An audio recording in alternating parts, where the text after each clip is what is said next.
नमस्कार मंडळी, तुमचं स्वागत आहे आपल्या चॅनलवर। आज आपण पाहणार आहोत घरच्या घरी 10 महिन्याच्या बाळाचे सुंदर आणि क्रिएटिव्ह फोटोशूट कसे करायचे। बाळाच्या वाढदिवसाच्या आठवणी जपण्यासाठी या कल्पना नक्कीच उपयोगी ठरतील। नंबर 1, नैसर्गिक प्रकाशाचा उपयोग। 1. घरातील सर्वोत्तम ठिकाण निवडा। खिडकीजवळचा भाग। सामान्य आणि कोमल प्रकाशासाठी मोठ्या काचेच्या खिडकीजवळ बाळाला बसवा। साधारणपणे विहान किंवा संध्याकाळी मृदू सूर्यप्रकाश सर्वोत्तम काम करेल। खिडक्यांजवळ अडथळा नसावा, जसे की फर्निचर, जड पडदे इत्यादी। नंबर 2, खिडकी चांगली आणि स्वच्छ असावी। खिडक्या स्वच्छ ठेवा, ज्यामुळे प्रकाश अडथळा न करता मध्ये येईल। स्वच्छ, मठ किंवा अपारदर्शक पडदे वापरा। अत्याधिक प्रकाश कमी होतो आणि सौम्य रंग निर्माण होतो। नंबर 3, भिंती आणि सजावट। हलक्या रंगाच्या भिंती, उदाहरणार्थ पांढरा, पेस्टल, प्रकाश प्रतिबिंबित करतात आणि खोली उजळ बनवतात। चमकदार उपांदरे प्रकाश उजळण्यात फायदेशीर ठरतात। नंबर 4, फर्निचर आणि वास्तव। खिडकीजवळ जाड, उंच फर्निचर ठेवू नका, यामुळे प्रकाश मुक्तपणे खोलीमध्ये येत नाही। हलके, लहान फर्निचर वापरा, ज्यामुळे खोलीत अधिक जागा आणि प्रकाश वाटतो। नंबर 5, संयोजन। बाळाच्या डोळ्याच्या समोर किंवा दोन्ही बाजूंना प्रकाश असल्यास फोटो सुंदर आणि सौम्य दिसतो। कोणत्या दिशेने प्रकाश येतो हे टिपा, उदाहरणार्थ उजवी आणि डावीकडून येणारा प्रकाश कपाळावर नैसर्गिक उजळपणा वाढवतो। या गोष्टींचा वापर करून तुम्ही 10 महिन्याच्या बाळाचा फोटो शूट नैसर्गिक प्रकाशाचा सर्वोत्तम उपयोग करून शांत, सुंदर आणि कोमल, निसर्गाला मॅच होईल असे छायाचित्र निर्माण करू शकतात। नंबर 2, फळांचा वापर। 1. थीम म्हणून फळांचा वापर। फळांचा सेटअप बाळाच्या वयाशी सुसंगत 10 फळं, उदाहरणार्थ 10 सफरचंद, 10 किवीज गोल आकार करून ठेवा।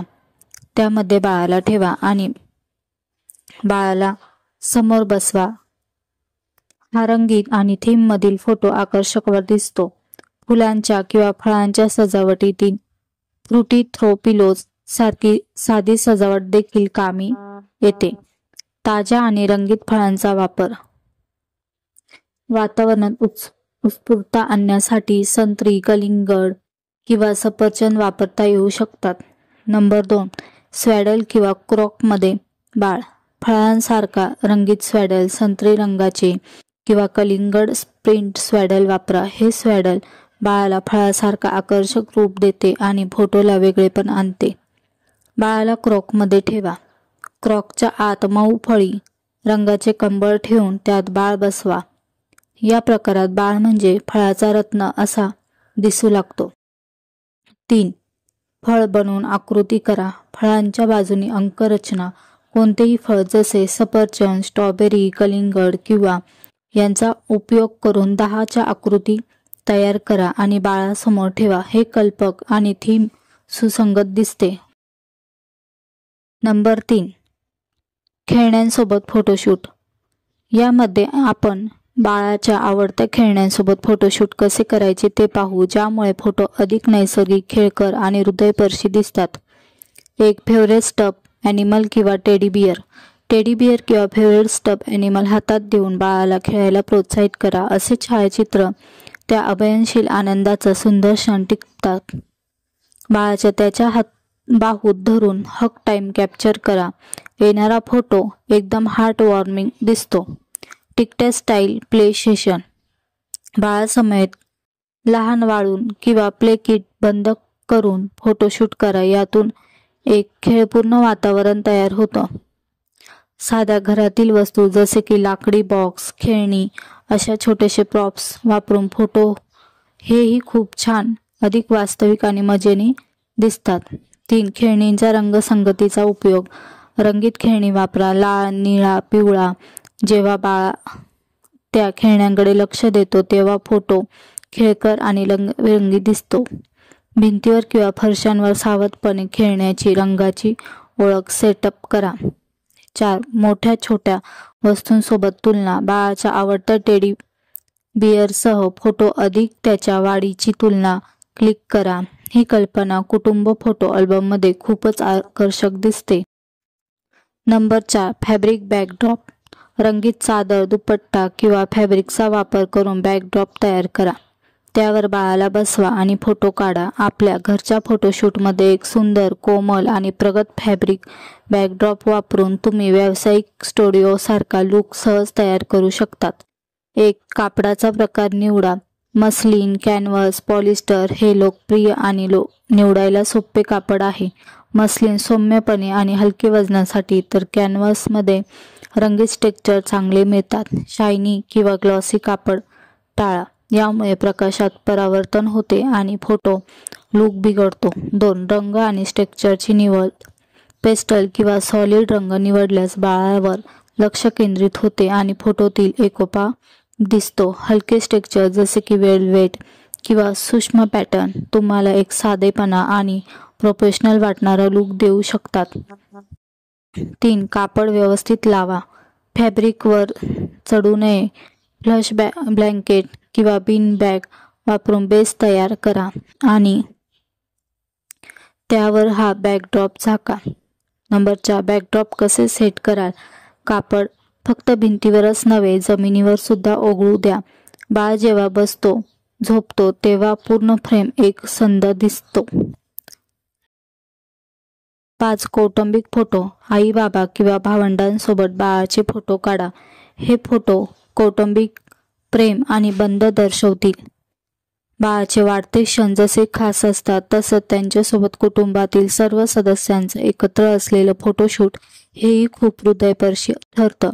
10व्या महिन्यात बाळ आता चेहऱ्याची ओळख पटवायला लागतो आणि त्याच्या प्रतिक्रिया खास असतात. म्हणूनच कौटुंबिक फोटो हे त्याच्या आठवणींसाठी एक अमूल्य ठेवा ठरू शकतात. Short ideas. आई बाबांसोबत एकत्र झोपलेलं बाळ, त्यावर मायेचा हात ठेवलेला, आजी आजोबांसोबत खेळत असलेलं किंवा गोंजरलेलं जात असलेले क्षण. सर्वजण जमिनीवर बसून बाळासोबत खेळत आहेत. नैसर्गिक हसू आणि प्रेम. बाळ एका हातात आणि दुसऱ्या हातात फुलं किंवा टॉय असलेलं कौटुंबिक पोज. कुटुंबाने एकसारखे कपडे घालणे जसे की पेस्टल थीम किंवा व्हाईट ब्ल्यू कॉम्बो. या क्षणांमध्ये कुठलीही स्टेजिंग नको, फक्त नैसर्गिक प्रेम आणि आपुलकी टिपा. हे फोटो नुसते पोज नसतात, तर एकत्रित जगलेल्या आठवणी असतात. नंबर 6. DIY themes. बाळाच्या फोटोशूटसाठी स्टुडिओपेक्षा घरगुती सजावटी आणि स्वतः तयार केलेल्या थीम जास्त खास आणि अर्थपूर्ण ठरतात. आणि या DIY do it yourself themes तुम्ही अगदी कमी खर्चात तयार करू शकतात. Theme ideas. Butterfly garden theme. पांढऱ्या भिंतीवर रंगीत कागदाच्या फुलपाखरांची सजावट करा. ग्रीन मॅट किंवा कार्पेट वापरून लॉनसारखा इफेक्ट द्या. बाळाला फुलांच्या क्लिप्स किंवा फुलपाखरांच्या टोपीसह बसवा. Star night theme. निळा किंवा काळ्या बॅकग्राऊंड घ्या, त्यावर स्टार शेप्स, चंद्र आणि लाइटिंग फेरी लाईट्स लावा. बाळाच्या रात्रीच्या ड्रेससारखा कपडा घाला. निळ्या रंगाचा झब्बा किंवा स्वेटर. Fruit basket theme. बाळासमोर फळं ठेवलेली एक छोटी बास्केट ठेवा. त्यावर खरं तर केळी, सफरचंद वगैरे ठेवा. बाळ खाण्याचा प्रयत्न करेल आणि नैसर्गिक एक्सप्रेशन मिळतील. रंगीत कमरेवर फळांची वेल किंवा गार्लँड लावा. या DIY थीम्स केवळ फोटोशूट साठी नव्हे, तर तुमच्या सर्जनशीलतेचा एक सुंदर आविष्कार ठरतात. बाळाच्या चेहऱ्यावरचा आनंद आणि तुमचं प्रेम हाच या संपूर्ण फोटोशूटचा खरा हेतू असतो. थोडं कागद, थोडी कल्पकता आणि भरपूर प्रेम एवढं पुरेसं आहे एक परफेक्ट DIY फोटोशूटसाठी. नंबर 7. बाळाच्या हालचाली. बाळ चालायला लागल्यास त्याच्या चालण्याचे, खेळण्याचे क्षण टिपा. हे क्षण खूपच खास असतात. 10व्या महिन्यात बाळाच्या हालचाली अधिक सक्रिय आणि आनंददायक होतात. याच नैसर्गिक हालचालींचा उपयोग करून तुम्ही काही खास आणि हटके फोटो क्लिक करू शकतात. नंबर 1. रांगणारे बाळ. बाळ मऊ चादरीवर किंवा कार्पेटवर रांगायला द्या. समोर त्याचे आवडते खेळणे ठेवा. बाळ रांगताना येणारे नैसर्गिक एक्सप्रेशन आणि गेस्चर्स टिपा. नंबर 2. फर्निचरला धरून उभं राहणं. बाळ जेव्हा टेबल, खुर्ची, बेडला धरून उभं राहतात त्या क्षणांना कैद करा. आईबाबांनी बाळाला थोडं समोरून प्रोत्साहित करत असताना पोच देखील अप्रतिम दिसते. नंबर 3. क्लॅप आणि गेस्चर्स मुवमेंट. बाळ टाळ्या वाजवत असेल किंवा बाय बाय करत असेल तर त्याचे क्लोजअप क्लिक करा. बाळ हसत असताना त्याच्या डोळ्यांमधला खळखळाट आणि चेहऱ्यावरील हास्य परफेक्ट मेमरी आहे. हे क्षण पटकन जातात. या फोटोमध्ये ते कायमचे जतन करता येतात. बाळाला हसवत, खेळवत, त्यांच्या हालचालींमध्ये मिसळून त्याचे नैसर्गिक भाव टिपणं हेच खऱ्या अर्थाने बाळाचे फोटोशूटचे सौंदर्य आहे.